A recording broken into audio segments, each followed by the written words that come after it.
তার সেবাতে সন্তুষ্ট হয়ে আজ কামাখ্যা দেবী বর্বরীকে 3টে তীর দান করেছিল, 3টে তীর বর দিয়েছিল। সেই তীর কোনোদিন বিফলে যাবে না, নষ্ট হবে না। একটি তীর সত্যগন্ধের চিহ্নিত করবে, আর একটা তীর মিত্রগন্ধের চিহ্নিত করবে, আর একটা তীর সত্যগন্ধের নিধন করে আবার কোনে ফিরে আসবে। এই হচ্ছে বাবা 3টে তীরের কাজ। তাই এই কথাটা প্রাণ আনন্দ তত্ত্ব অন্তর্যামী নারায়ণ সেই কাজ। তাই সেই থেকে প্রাণ পরিণত হাসেনি, যুদ্ধের দিন আগত আজ বর্বরী যুদ্ধের সাথে সেজে তার ঠাকুমায়ের কাছ থেকে আশীর্বাদ নিচ্ছে। বলছে, ঠাকুমা আমাকে আশীর্বাদ করো, আমি কুরুক্ষেত্রের যুদ্ধে অংশগ্রহণ করেছি, আমি যেন বিজয়ী হয়ে ফিরতে পারি। ঠাকুমা বর্বরীর মাথায় হাত রেখে বলছে, ওরে বর্বরী, যুদ্ধে যাচ্ছিস যা বাবা, তবে তোর মায়ের কথা সবসময় মনে রাখবি, যে পক্ষ দুর্বল পক্ষ তুই সেই পক্ষে হয়ে যুদ্ধ করবি। আজ বাবা বর্বরী ঠাকুমায়ের কাছ থেকে আশীর্বাদ নিয়ে কুরুক্ষেত্রের মাঠের দিকে রওনা দিয়ে এদিকে ছলনাময় হরি চতুরের শিরোমণি আমার কি করিয়ে না বৃদ্ধবে স্মরণ করে ব্রাহ্মণ হয়ে যেই রাস্তা দিয়ে বর্বরী যাবে সেই রাস্তার এক পাশে দাঁড়িয়ে আছে।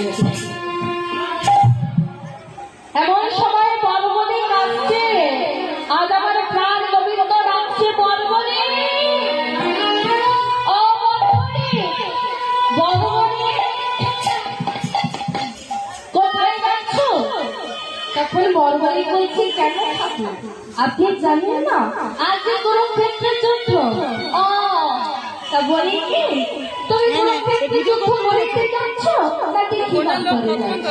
বলছে, না ঠাকুর আমি কুরুক্ষেত্রের যুদ্ধে পরিবার করে। বলি, তুমি পারবে? বলছে, কেন পারবো না? বলছে, ওখানে অত বড় বড় যোদ্ধারা যুদ্ধ করবে, আর তুমি এতটুকু বাচ্চা পারবে? বলছে, হ্যাঁ পারবো। এমন সময় প্রাণ গোবিন্দ ছলনা করে বলছে, বর্বরী শোনো, কুরুক্ষেত্রের যুদ্ধে যাওয়ার আগে তোমাকে আমার কাছে একটা পরীক্ষা দিতে হবে। আপনার কাছে পরীক্ষা দিতে হবে? হ্যাঁ, আমার কাছে পরীক্ষা দিতে হবে। তা বলুন কি পরীক্ষা দিতে হবে?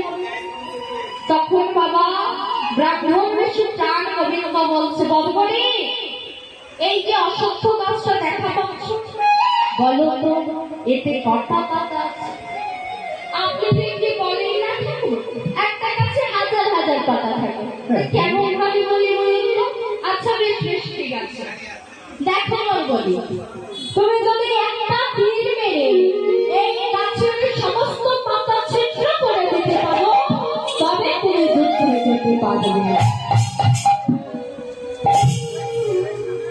বর্বরী বলছে, ঠিক আছে ঠাকুর।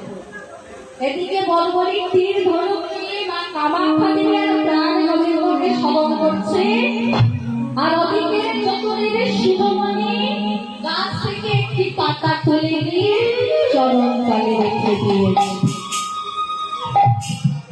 এমন সময় বর্বরী তীরটাকে ছেড়ে দিয়েছে। যখন তীরটাকে ছেড়ে দিল, সেই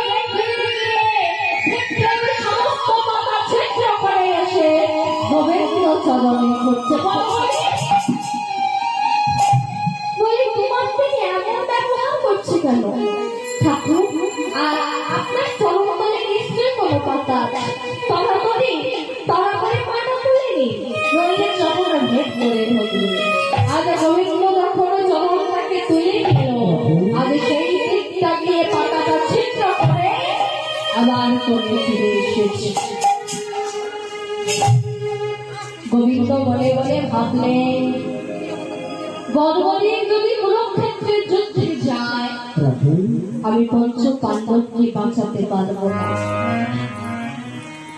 আমি ধর্মকে স্থাপন করতে পারবো না, কোনো মতেই বর্বরীকে যেতে দিয়ে চলবে না।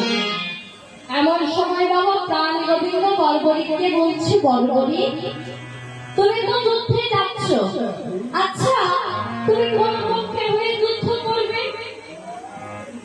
তখন বর্বরী বলছে, ঠাকুর আমার মা যখন আমার কাছে চলে যায়, আমার হাত ধরে বলেছি, ওরে বর্বরী জীবনে যদি কোনোদিনে যুদ্ধ করিস তবে যে পক্ষ দুর্বল পক্ষ তুই সেই পক্ষে হয়ে যুদ্ধ করবি। ও তাহলে তুমি দুর্বল পক্ষে হয়ে যুদ্ধ করবে, মানে পঞ্চপাণ্ডবদের পক্ষে যুদ্ধ করবে তো? না না ঠাকুর, আমি পঞ্চপাণ্ডবদের হয়ে যুদ্ধ করবো না, আমি যুদ্ধ করবো কৌরবদের। বাচ্চা ছেলে তো, তাই কিছুই জানো না। বাচ্চা ছেলে তুমি কিছুই জানো না। যে পক্ষে 11 লক্ষহীন সেনা আছে সে পক্ষ দুর্বল পক্ষ হয়। দুর্বল পক্ষ তো পঞ্চপাণ্ডবদের পক্ষ, এই পক্ষে যে 7 অক্ষহীন সেনা। আমাদের ভিতরে কোন পক্ষ দুর্বল পক্ষ?